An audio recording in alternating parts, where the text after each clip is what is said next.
There's a particular kind of cruelty that doesn't leave a mark you can point to.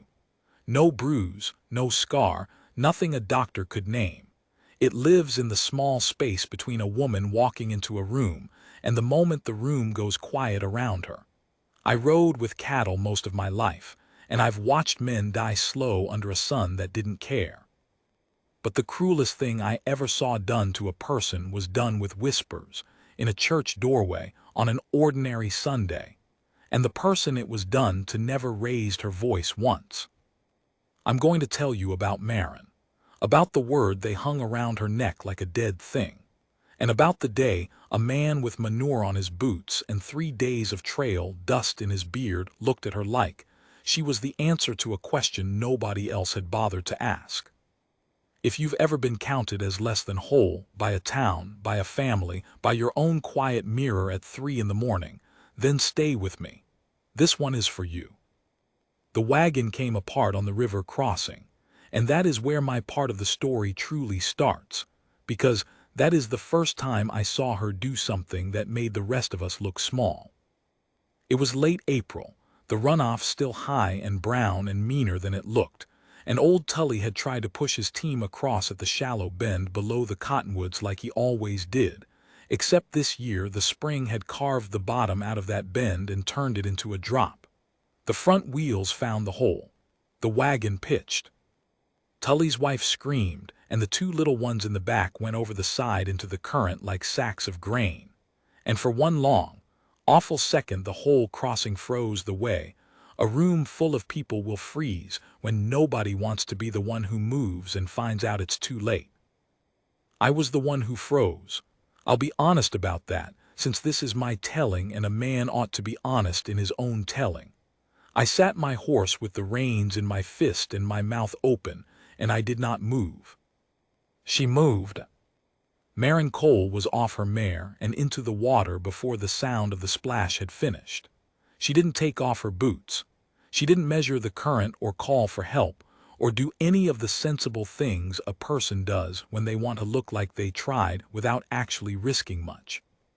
She just went in, skirts and all, and the river took her down to the waist and then the chest, and she got a fist into the collar of the older child and dragged him sideways toward the gravel bar.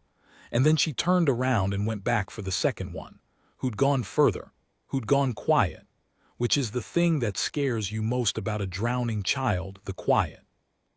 By the time 3 of us had our wits back and our boots in the shallows, she had both of them up on the bar and was bent over the little girl, pressing on her chest with the flat of her hands, her wet hair stuck across her face, talking low and steady the whole time. Come on now, come on back. There's a girl. There's my girl, come on back to us. Over and over, that voice you'd use on a spooked colt, that voice that doesn't beg and doesn't panic, just keeps offering a door for the frightened thing to walk back through. The girl coughed up half the river and started to cry, and the whole crossing let out a breath at once, this great ragged exhale, and somebody said thank God and somebody else said did you see that, and Tully was on his knees in the mud thanking her with his hands shaking so bad he couldn't hold his own hat. And Marin, soaked, blue-lipped, kneeling in the gravel with another woman's child held against her chest. Marin looked up at all of us standing there dry, and there was something in her face I've spent the better part of 40 years trying to name. It wasn't pride. It was closer to hunger, like she'd just gotten, for one stolen minute, to hold the thing the whole world kept telling her she'd never be allowed to have. Then the look was gone, packed away wherever she kept such things, and she handed the girl off to her mother and stood up and wrung out her skirt like she'd done nothing more remarkable than drop a hanky in a wash basin. That was Marin. That was the woman they called Barren. I should tell you what that word did to her, because you can't understand the rest of it otherwise, and you can't understand why a man like Caleb Roth did what he did unless you understand what he was undoing. I'm Eli Vance, by the way. I was a cattle hand on the Barquet and later a foreman, and now I'm an old man who keeps a ledger by the window and writes down the weather and the price of feed, and on days when the weather and the feed don't seem like enough, the things I can't get to lie still in my head. I've got a quirk my late wife used to tease me about, I count. Steps, fence posts, the number of times a man says well before he gets to his point. I think it started as a way of staying calm when things weren't, and it never left me. I counted that crossing. 11 seconds from the splash to when Barren hit the water. 11 seconds, and I was a statue for all of them, and she was already 2 strides in. I have never let myself forget that count. Barren came to our valley as a bride at 19. She married a man named Joseph Cole, a farmer with good bottomland and a bad temper that didn't show itself till the door was closed. For the first few years the town liked her fine. She was quick and kind, and she could coax a garden out of hardpan that would shame women twice her age. People said Joseph Cole had done well for himself, and they said it the way folks do. Like a wife was a horse he'd had the sense to buy at the right auction. Then the years went by, and there were no children. You have to understand how a thing like that worked in a place like ours. There wasn't medicine for it, not really, and there wasn't anybody who'd say out loud that the trouble might lie with the man as easily as the woman. So it landed on her. All of it. The looks at church when the new mothers paraded down the aisle with their broods. The way conversations would dry up when she walked into the mercantile, then start again behind her back before she'd even cleared the door. The way Joseph Cole started drinking and started blamming and started saying the word at first only when he was deep in the bottle, and then later whenever it suited him. Barren. It's an ugly word when you hold it up to the light.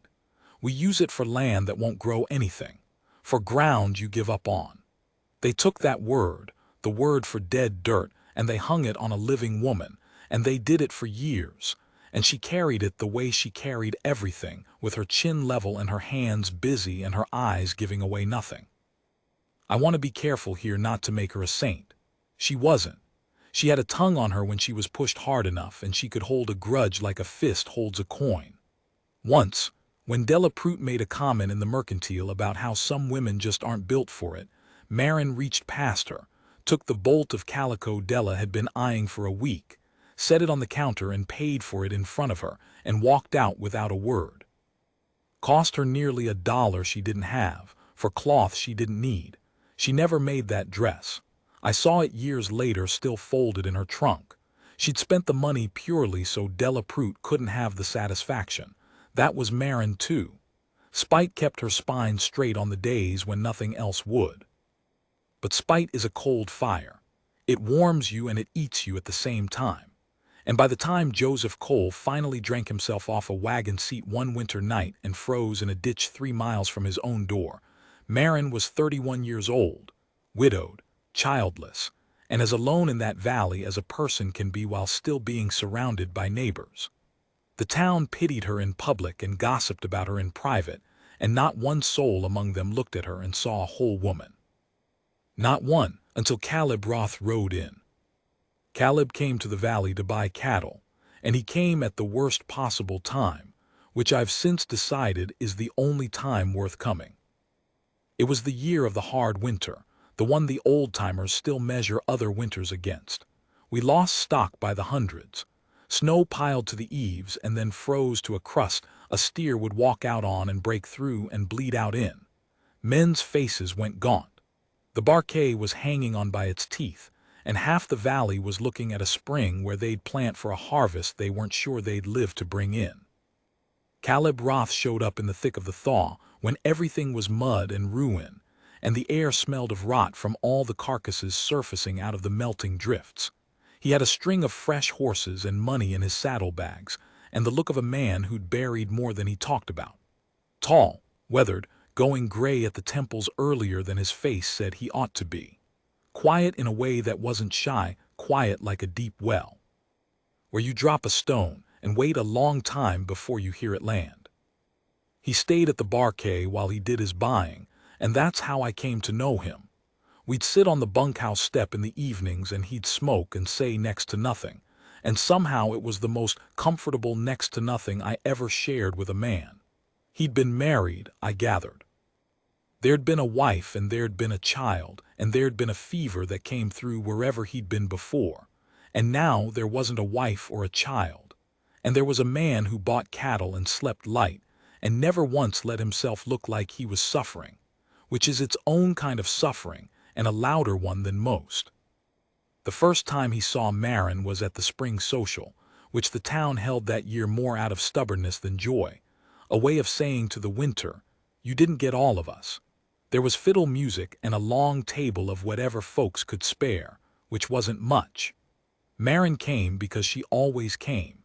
She'd long since decided that hiding from a town that whispered about her would only give the whispering more room to grow.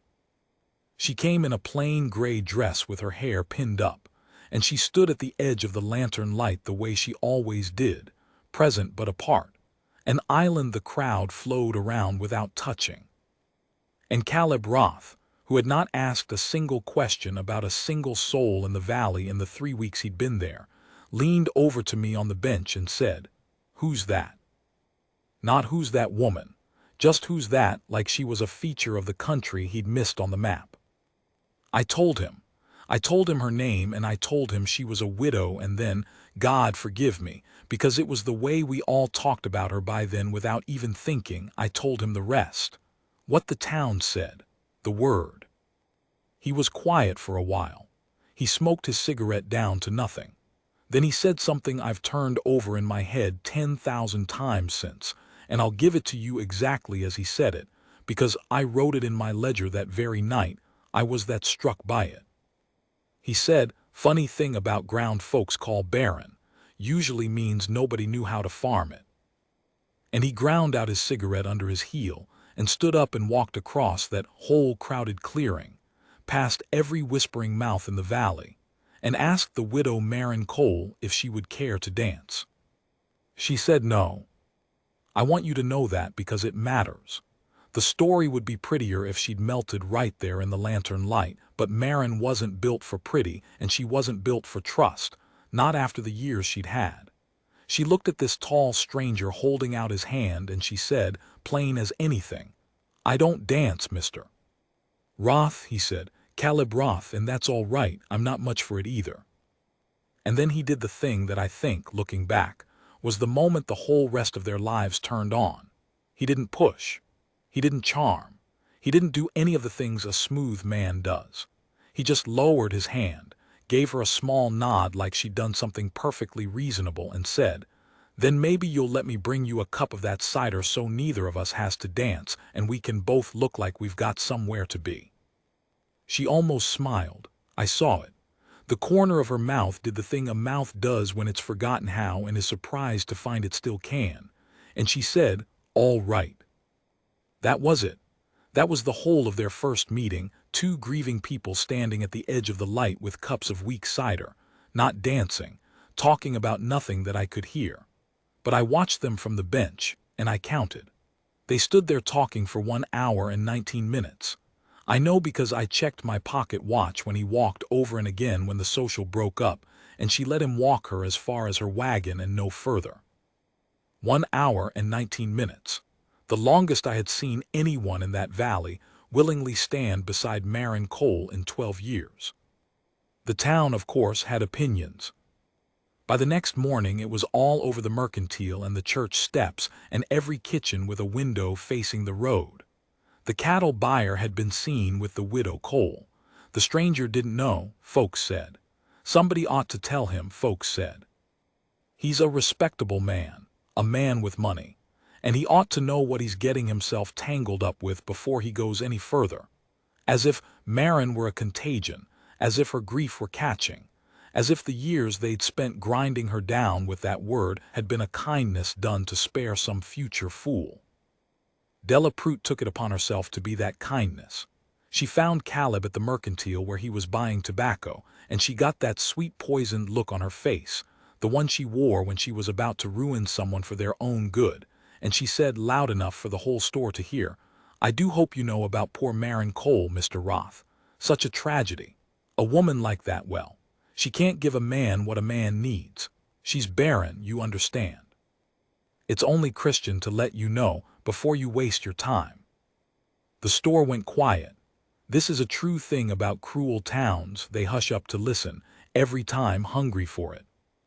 Caleb Roth set his coins on the counter. He took his tobacco. He turned around and looked at Delaprout for a long, long moment, and I was there, I saw it.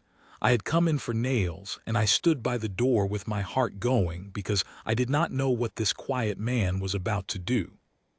What he did was smile. A small, sad, tired smile. The smile of a man who has buried a child and therefore knows the exact weight and price of every careless word a comfortable person spends. And he said, "Ma'am, I've put 2 people I loved in the ground, a wife and a little girl who'd be 6 this summer, so I expect I know a little more than most about what a man needs and what a man loses." He let that sit. The store was so quiet you could hear the flies. "What a man needs," he said, "is somebody who will go into a cold river after a child that isn't even hers. I'm told there's a woman in this valley who did exactly that, not 3 weeks back, while a crowd of decent Christians stood on the bank and watched." He picked up his tobacco. "You all keep calling her Barren.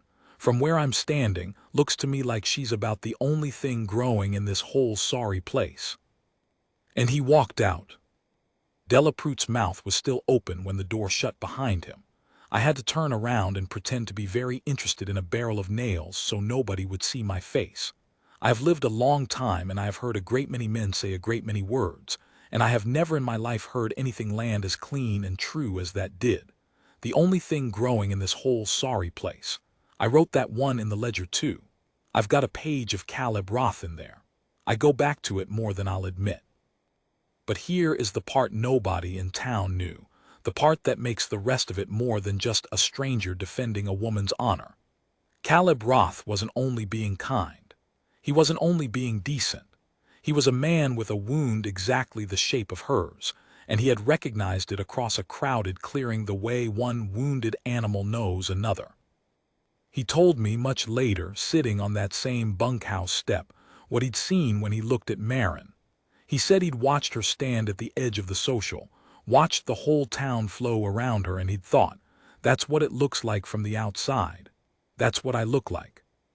He said grief had made him fluent in a language most folks never have to learn, the language of the left behind, and that he'd heard Barren speaking it without saying a word.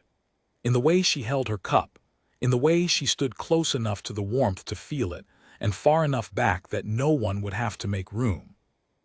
"I wasn't trying to save her, Eli," he told me. "A man can't save anybody. I learned that the hard way, with a fever and a doctor 3 days' ride too far. I just figured 2 people who have been told they're done. Maybe between the 2 of them they add up to a start." I didn't have anything to say to that. I'm not sure there's anything to say to that. I just counted the stars I could see over the corral, the way I do, and let the quiet sit between us, which by then I'd learned was the only thing Caleb ever really wanted from a person anyway. They started keeping company that spring in the slow, sideways, deniable way that grown people who have been hurt keep company. He'd find a reason to ride out past the coal place. She'd find a reason to be in the yard. He fixed her barn door that had been hanging on one hinge since Joseph died. She sent him home with bread. None of it was spoken of. All of it was understood.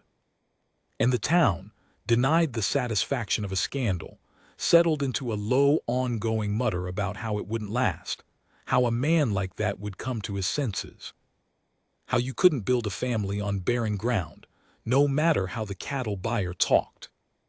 They were so sure of that last part. You can't build a family on barren ground. They had no idea what was coming up the valley road that summer. None of us did. I didn't know it yet, sitting on that step counting stars, but the family Caleb Roth and Barren Cole would build was already on its way to them. 3 of them, in fact, dusty and frightened and parentless, carried toward that valley by a tragedy that hadn't happened yet. And the word the town had hung around Barren's neck like a dead thing was about to be tested against something none of them had reckoned for.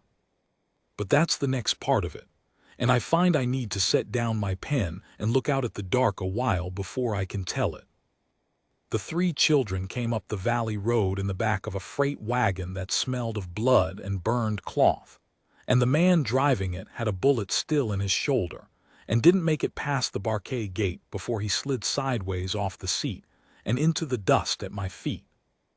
I'd been counting fence posts. That's the foolish, ordinary truth of it. I was walking the south line tallying the posts that the winter frost had heaved up out of the ground, and I'd gotten to 41 when I heard the wagon coming wrong too fast, the team half spooked, the brake screaming. I came around the corral and there it was, lurching up the road with nobody seeming to hold it together. And then the driver went down, and the team kept going till they tangled themselves against the gate and stopped, blowing and shuddering. I got to him first. His name, I'd learn later, was Hollies.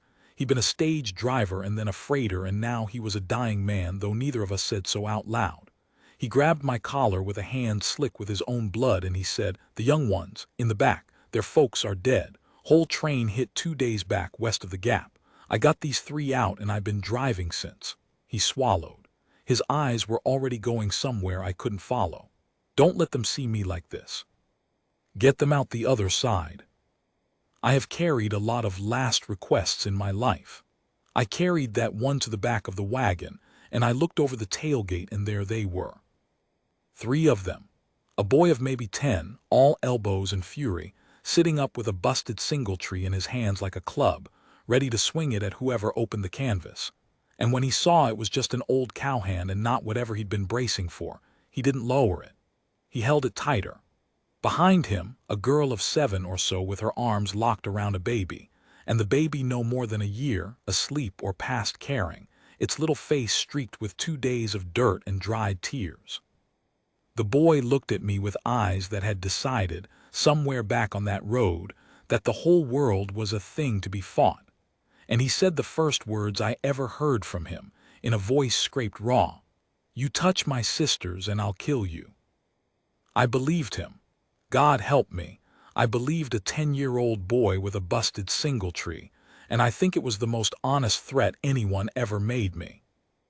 I said, "Nobody's touching anybody, son. You all are hungry. I've got biscuits." Which was a lie. I didn't have biscuits, but I knew where to get them, and it was the only thing my old brain could reach for that sounded like the opposite of war. We sent for Barren. I want to be clear that it wasn't anybody's grand plan.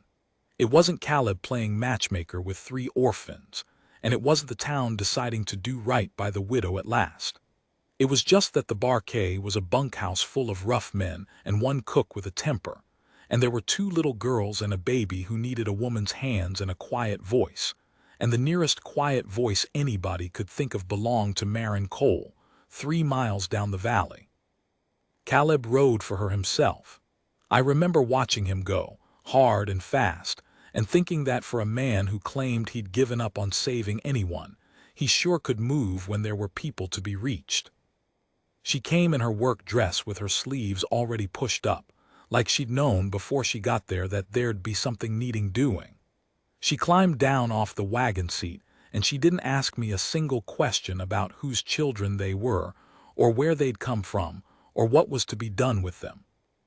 She walked straight to the back of the freight wagon, and she stopped a respectful distance from the tailgate, and she looked at that boy holding his weapon, and she did the thing that I have never forgotten, the thing that told me everything about what kind of woman they'd been calling Barren all those years. She sat down, right there in the dirt of the barquet yard in her good work dress, 10 feet from the wagon. She lowered herself down to the ground so that she was smaller than the boy, so that she was looking up at him instead of down. And she folded her hands in her lap and she said, "My name's Marin. I expect you've had about the worst 2 days a person can have. I'm not going to come any closer than you want me to. You just tell me when and not before." The boy stared at her. The singletree didn't move, but something in his face moved, a crack, the first hairline crack in a thing that had frozen solid on the road from the Gap. "How long?" he said. "How long what, honey? How long do I have to keep holding it?" His voice broke on the last word, the fury finally giving way to the exhaustion under it. "My arms are tired. I've been holding something the whole way. I don't know how to stop holding it." And Marin said, soft as anything, "You don't have to stop. You just set it across your lap. You keep it right there where you can grab it, and you let your arms rest a minute. I'll watch the road for you. I'm good at watching." He set the singletree across his lap. It took her the better part of an hour to get close enough to take the baby, and another after that before the 7-year-old would come down off the wagon and let Barren wrap a blanket around her. I counted none of it. For once in my fool life, I didn't count a single minute. I just stood by the corral with my hat in my hands and watched a woman the whole valley had given up on do the most patient, holy thing I ever saw a human being do: coax 3 terrified children down off a wagon full of their old life's blood, 1 inch at a time, by promising them nothing except that she wasn't going anywhere. Hollies died in the bunkhouse that night. The children never saw. Barren saw to that. The boy's name was Sam. The girl was Etta. The baby they called Pearl, though whether that was her name or just what Etta had taken to calling her on the road, none of us ever knew, and it didn't matter, because it became her name the way these things do. They'd been the Hartleys, headed for Oregon with their mother and father and a wagon train that had been hit at the Gap, and I won't go into what hit it, because the children had their own version, and I never saw the need to correct or confirm it, and because the truth, when the marshals finally pieced it together, was the kind of thing that makes you understand a 10-year-old wanting to swing a club at the world. Their parents were dead. They had a grandmother somewhere back east, a name on a letter, a town in Ohio, and that was the entire sum of their belonging in the world. Word went out. A letter was sent to Ohio, and in the weeks it took for that letter to travel and an answer to come back, weeks that turned into a month, then 2, the children stayed with Barren. It was supposed to be temporary. Everyone said so, just till the grandmother sends for them. Even Barren said so at first. She'd taken them into the little coal farmhouse, the one she'd rattled around alone in since Joseph froze in his ditch, and she'd made up beds and let down hems and learned the particular griefs of 3 particular children, and she said, whenever anyone asked, that she was only minding them till their kin could be found. But I watched it happen. I had reason to be out at the coal place often that summer. Caleb was there near every day by then, mending what wanted mending, and I'd ride out with him sometimes. And I watched the thing the town swore couldn't happen anyway, slow and quiet, like water finding the low ground it was always going to find. I watched Sam stop sleeping with the singletree. I watched Etta, who had not spoken above a whisper for the first 3 weeks, come tearing out of the house one afternoon shrieking with laughter, because Caleb had put her up on the gentle old mare and led her round the yard, and I watched Barren stand on the porch with her hand pressed flat against her own chest like she was trying to hold something in that wanted out. I watched the baby Pearl, who would not be set down by anyone, who had screamed herself raw in those first nights. I watched her fall asleep against Barren's shoulder one evening on the porch as the light went gold and long, her little fist closed around a hank of Barren's hair, and I watched Barren stand there not moving, barely breathing, for so long that the gold light went gray, and then near dark, because she would not disturb that sleeping child for anything in this world. And I understood, standing in that yard, that the town had been wrong about the most fundamental thing. They thought a family was something a body produced, a crop you either grew or didn't. They'd looked at Barren's empty arms all those years and called the ground dead. But a family isn't a crop. A family is a thing you choose, every day, with your hands and your patience and your willingness to sit down in the dirt and watch the road for a frightened child. By that measure, Barren Cole was the most fertile soul in the whole valley, and always had been. And the only barren thing for miles was the imagination of the people who judged her. Caleb felt it too. I knew because of the morning he asked me to help him fix the well house, and we worked an hour in the kind of quiet that means a man circling something, and then he said, not looking at me, I asked her to marry me. I about dropped the bucket when, last night, he said, a stone squared it with his thumb. She said no. She said no, he almost smiled. Same as she said no to the dance, said I was only asking because of the children, said she wouldn't be a man's second best, a roof over 3 orphans I felt sorry for. He said another stone. Said she'd been a thing folks settled for once already, and she'd rather be alone forever than be settled for again. I didn't know what to say, so I counted stones. He'd laid 9 while we talked. "What'd you tell her?" I asked finally. Caleb sat back on his heels. He looked off down the valley, that deep well quiet of his, the stone you drop and wait a long time to hear land. And he said, "I told her the truth. I told her I'd wanted her before there were any children. I told her I'd watched her stand alone at that social a month before those young ones ever came up the road, and I'd thought, there's a woman who knows what I know. I told her the children didn't make me want her. The children just showed everybody else what I'd already seen." He picked up the next stone. "I told her I wasn't settling. I told her I'd spent 2 years thinking I was done wanting anything, and she'd gone and proved me wrong, and a man doesn't settle for the thing that brings him back from the dead." And she said, "She didn't say anything. She went in the house." He set the stone. "But she didn't tell me to go, so I'll ask again." That should have been the turn where it all came right. A patient man, a wounded woman, 3 children blooming under her care. You can feel the shape the story wants to take. I felt it too that summer. I let myself feel it. And then the letter came back from Ohio. The grandmother was alive.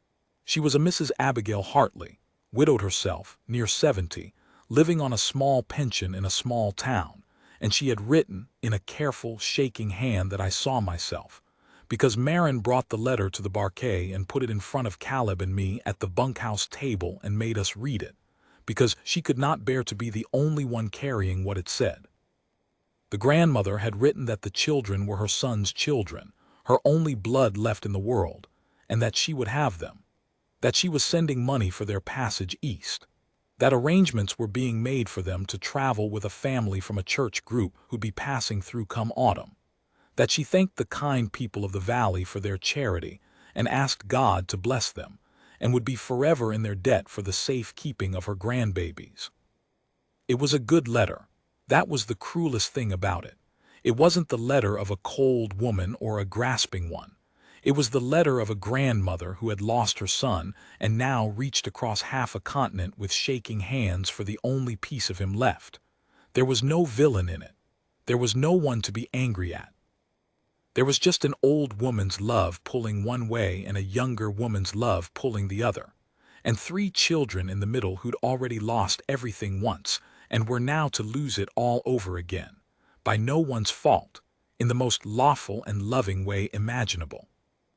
Barren sat at that bunkhouse table while we read it, and when we set it down she said, in a voice scraped as flat and level as I'd ever heard it, "Well, that's settled then." And she got up and went home.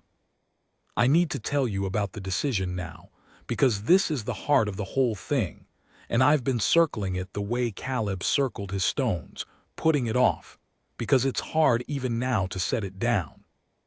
The law was clear. The grandmother was blood. She had a right, and she had a home, and she had money sent for the passage, and no court in the territory would have given 3 orphaned children to a childless widow of doubtful reputation over a living grandparent who wanted them. Barren had no claim. She'd known it from the first, just till the grandmother sends for them. She'd said it herself all summer, like a charm against exactly this. But there was a thing she could have done. I know there was, because Caleb came to her with it. He told me years on, sitting on the step. He'd worked it all out. They could marry quick, quiet, and with a husband and a ranch and standing, Barren would be a different proposition entirely. They could write back. They could fight it. An old woman of 70 on a small pension, half a continent away, against a married couple with land and means who had the children already in hand and 3 months' head start, and a town that, once Caleb's money got involved, might suddenly remember it had always been fond of the widow Cole. It wouldn't have been certain, but it would have been a fight, and it would have been a fight they had a real chance to win. Caleb was ready, more than ready. He'd lost a child to a fever he couldn't fight. And here was a fight he could, and you could see in him how badly he wanted to be allowed to win one for once. He laid it all out for Barren on her porch on a cool evening at the end of summer. The whole plan. The marriage, the money, the letter back, the fight. A way to keep them. A way to keep all of it, the children and him, and the family that the barren widow had grown out of dead ground in a single summer, in front of the whole astonished valley. And Maren listened to every word. And then she said no. I wasn't on the porch, but she told me herself, near a year later, because she said somebody ought to know why she did it, and she decided it was going to be the old cowhand who counted things, since I'd counted them all from the start. She said, Eli, I sat there and I wanted it so bad my teeth hurt. You understand? I wanted to say yes to all of it, the marriage, the fight, keep them and keep him, and finally have the thing they all said I'd never have, and rub it in the face of every soul in that valley that ever called me dead ground. She'd looked at her hands when she said that. I wanted to win. Lord, I wanted to win. But there was an old woman in Ohio, she said. An old woman who'd lost her boy, and those children were the last of him. The very last. And I thought about what it would do to fight her for them, to use Caleb's money and Caleb's name to take from a grieving old woman the only blood she had left in the world. And I thought about whether a family built on that would be a family at all, or just the same old wound passed down to the next person to bleed from. I'd spent 12 years being the one the world took something from. I knew exactly what that felt like, and I found I could not do it to another soul, not even to keep the thing I wanted most. Maybe especially not to keep the thing I wanted most. She'd been quiet a while then, and she'd said the thing that I think is the truest thing anyone ever said to me, and I wrote it in the ledger that night with my hand none too steady. They called me Barren all those years, Eli, like the worst thing a woman could be was empty, but I learned something that summer. The hardest thing isn't staying empty. The hardest thing is filling all the way up, fuller than you ever dreamed, and then opening your hands and letting it go on purpose because love told you to. There's no name for a woman who can do that. The town never had a word for it, but it isn't barren. I know that much. Whatever it isn't barren. So she let them go. That's where part 2 has to end, because the leaving itself, the wagon, the road east, the morning of it, and what came after, what Caleb did.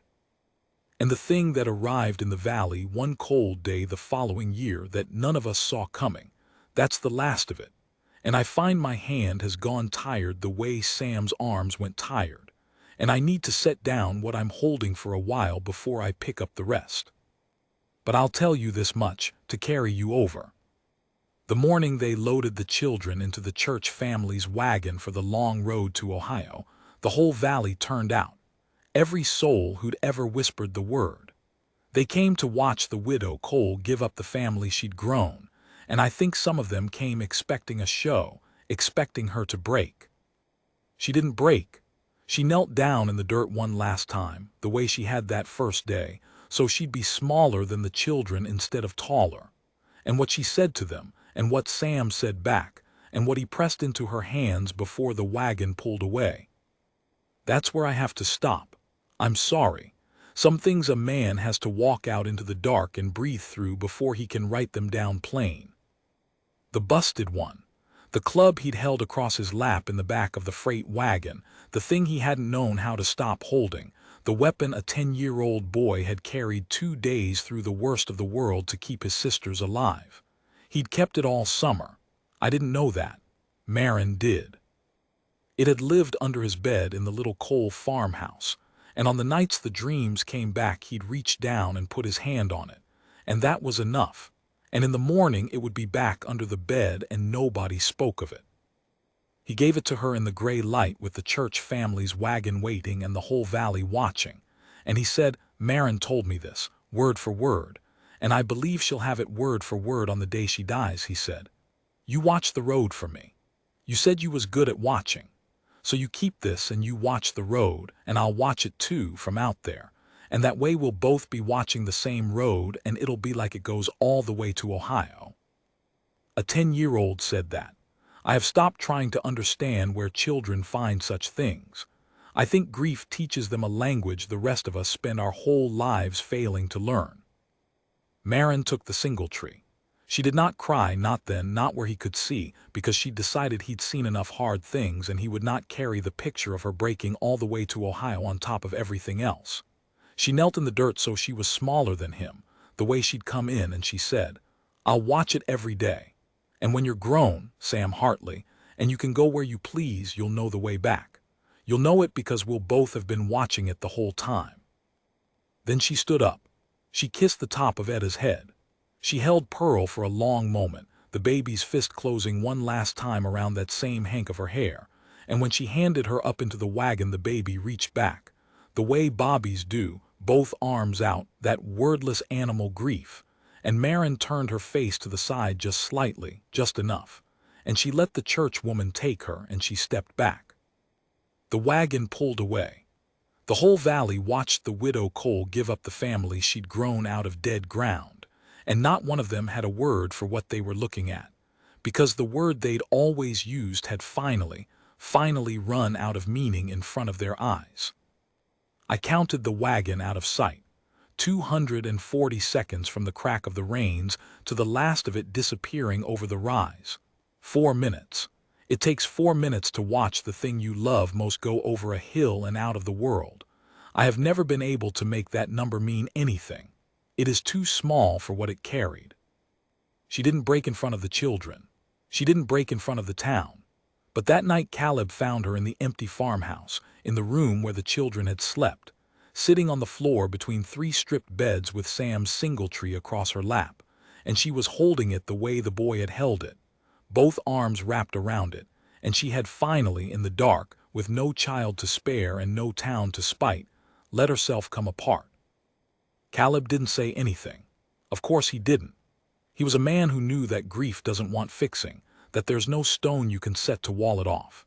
He just sat down on the floor beside her in the dark, and after a while he put his arm around her and she let him, and they sat there together between the 3 empty beds, 2 people who'd both now buried something they loved twice over, and they did not speak, and that was the right thing, and it was the only thing. I know this because Caleb told me, years on the step, in the way he told me everything sideways, after a long silence, like he was setting down a stone he'd carried too far. He said it was the first night he understood that he wasn't there to give Maren a family to replace the one she'd lost.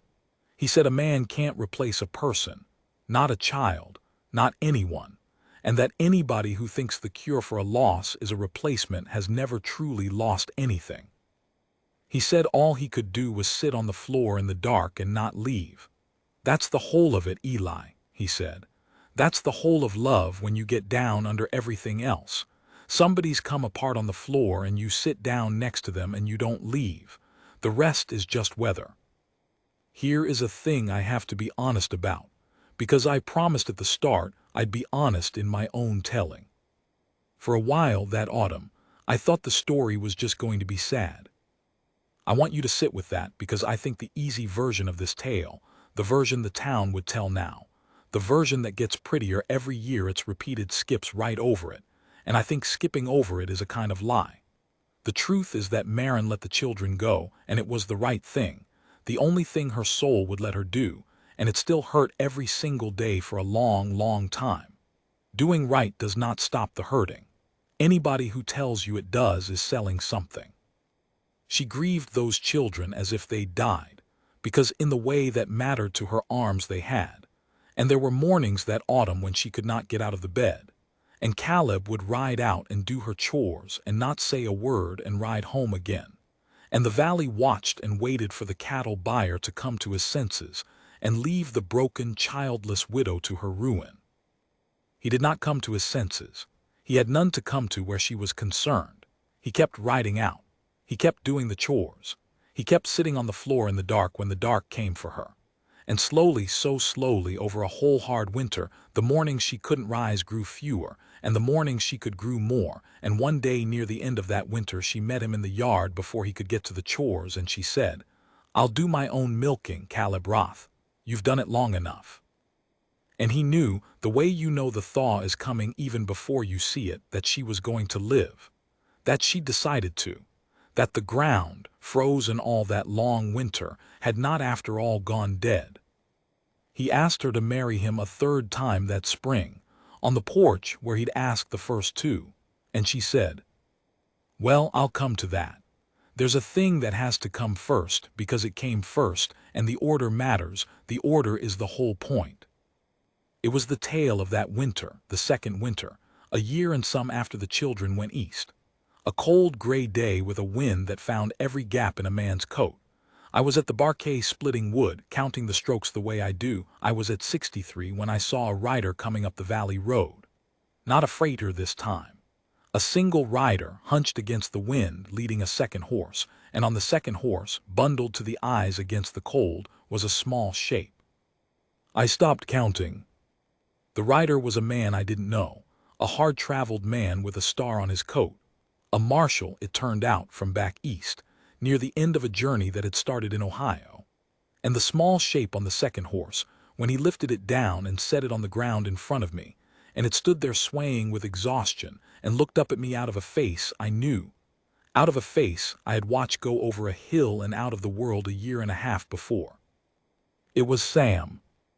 Older, taller, thinner than he ought to be, with eyes that had gone back to deciding the whole world was a thing to be fought, the way they'd been that first day at the tailgate.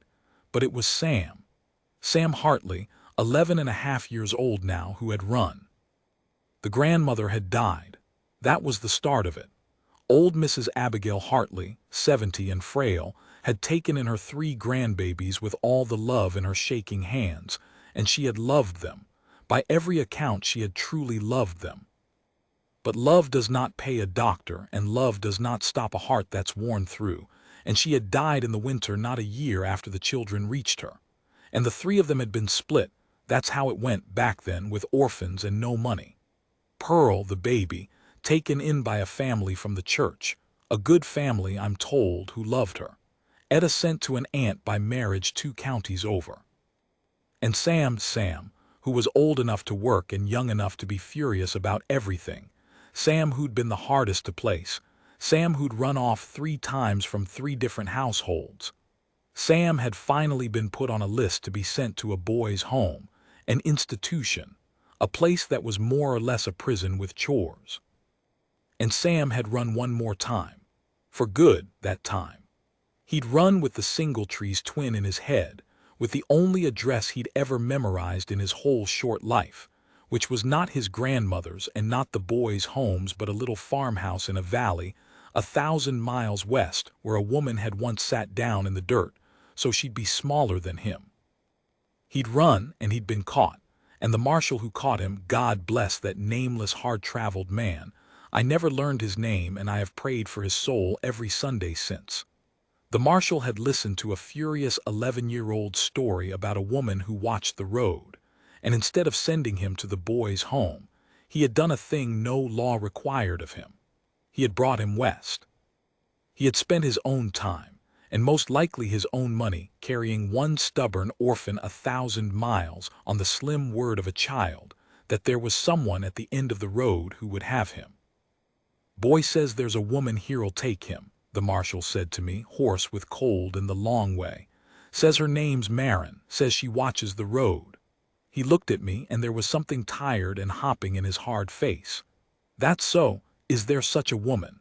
Because I've come a powerful long way on the say-so of a child, and I'd hate to have come wrong." I could not speak. I am not a man who's often without his words, but I stood there in the wood yard with the axe in my hand, and I could not make a sound, because Sam was looking up at me, and under all the fury in his face there was a thing so naked and so frightened, the fear of a child who has bet everything, walked 1,000 miles, on the chance that one person in the world meant what she said, that I could not have spoken to save my life. So I didn't speak. I dropped the axe. I went and saddled my horse with hands that wouldn't quite work right, and I said, "Son, you get back up on that horse. There's somebody's been watching the road for you a year and a half, and I'm about to take you to her, and I'd hate to make her wait one more minute."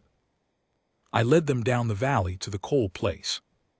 Caleb was there. Caleb was always there by then, and he came out into the yard when he heard the horses, and I watched his face when he saw the small shape riding double, and I watched it the way you watch a thing you'll want to remember all your days. He knew. Before the boy's face was even clear, he knew, the way Barren had known the thaw was coming. He went very still. And then he turned toward the house and he called out, just once, her name in a voice I'd never heard him use, a voice with the bottom dropped out of it, Barren. She came out onto the porch, wiping her hands on her apron. She saw the marshal. She saw me.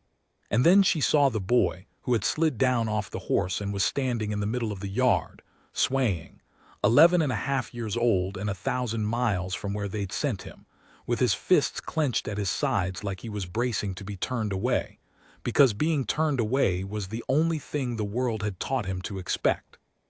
For one long second nobody moved. I counted it. One, the longest one in the whole of this telling. And then Maren Cole came off that porch faster than I'd seen her move since the day she went into the river, came down the steps and across the yard with her apron still in her hands, and she did not stop a respectful distance away this time. She did not sit down in the dirt to make herself small. She did not do any of the careful, patient things she'd done that first day, because that first day he had needed her to be careful, and this day he needed the exact opposite. He needed to be grabbed and held and not let go, and she knew the difference. She had always known the difference. It was the whole of her gift. And she crossed that yard, and she took that furious, frightened boy up into her arms, and she held on.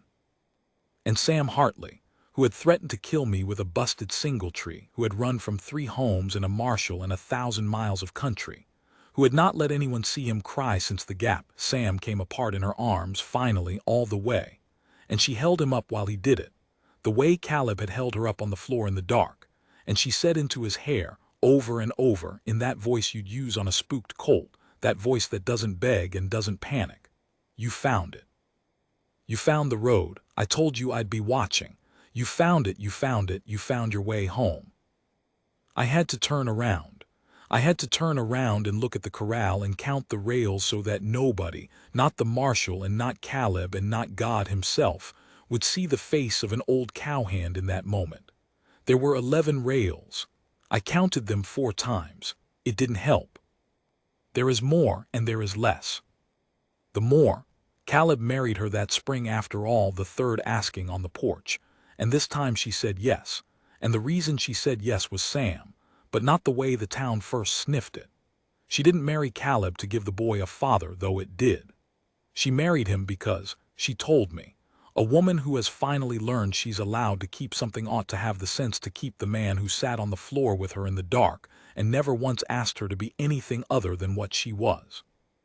"He saw me whole when the whole valley saw me empty," she said. "A woman doesn't get more than one of those in a life. I'd been fool enough to almost let him pass twice. I wasn't going to be fool enough a third time." And the more keeps going, in ways I'll only sketch, because the heart of this is already told. They wrote letters east. Caleb spent his cattle money at last, and it turned out there were things money could rightly do when it wasn't being used to take from a grieving soul but to gather a scattered one. And over the next 2 years, by a great deal of writing and traveling, and the help of that same nameless marshal who'd started it, they found Etta at her aunt's, and the aunt, it turned out, had 8 of her own and was glad past weeping to see the girl go to people who wanted her. And Pearl was the hardest.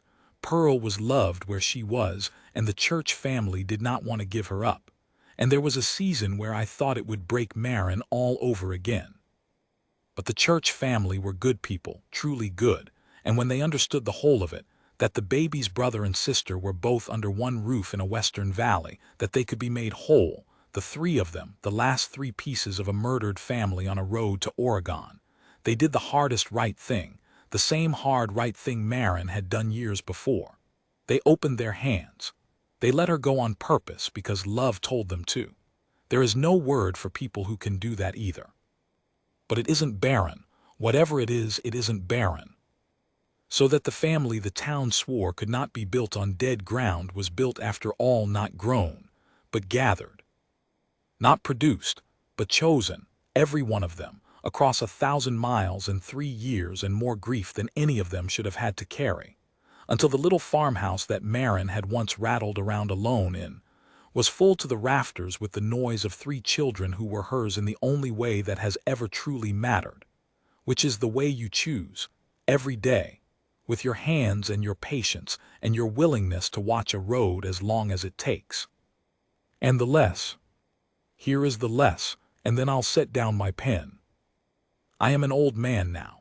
Barren and Caleb are gone these many years, gone old, gone full, gone in their beds with the noise of grandchildren in the house, which is the way to go if you get a say. Sam farms the coal bottomland yet. Etta married a man in town and teaches the same school whose mothers once whispered the word. Pearl went east again as a grown woman, a nurse, of her own free choosing, which is the only kind of leaving that doesn't break a heart, and she writes still. I get the letters read to me now. My eyes have gone. There are children in this valley, a good many of them, who carry the blood of a wagon train that was hit at the gap, who would not exist at all if a woman the town called dead ground had not gone into a cold river after someone else's child one April morning, and then spent the rest of her life going in after children, again and again, every time the water took one down. They put a stone over her when she went. The town did, the same town, and there was a question of what to put on it, and Sam, gray himself by then, a grandfather, Sam was the one who decided. He wouldn't have her name and her dates and nothing else, the way they do most folks. He had them carve something underneath. I went out to read it before my eyes failed me all the way. I stood there a long time in the wind, in the same woodyard wind off the same valley, and I read it. And then I read it again, and I will give it to you exactly, because I wrote it in the ledger that night, the last thing I ever wrote in the ledger, and I have not had the heart to write in it since. It says her name, and it says her years, and underneath in letters Sam paid the mason extra to cut deep so the weather would be a long time wearing them away, it says. She watched the road. That's all. He trusted the rest to whoever stands there and reads it. He trusted them to know. And I find I trust you the same. I've told you near everything, but not quite all. There's a thing or two I'll keep, the way Barren kept the single tree under the bed, because some things are truer for being held and not handed over. You followed her this far. You know what they called her, and you know what she was, and you know the distance between those two things, which is the whole distance this story ever meant to cross. So I'll set the pen down here. The lights going gold and long out the window, the way it did on the porch the night the baby first slept on her shoulder and she would not move for fear of waking her. I think I'll just sit a while and watch it. I've gotten good at watching in my old age. I learned it from her.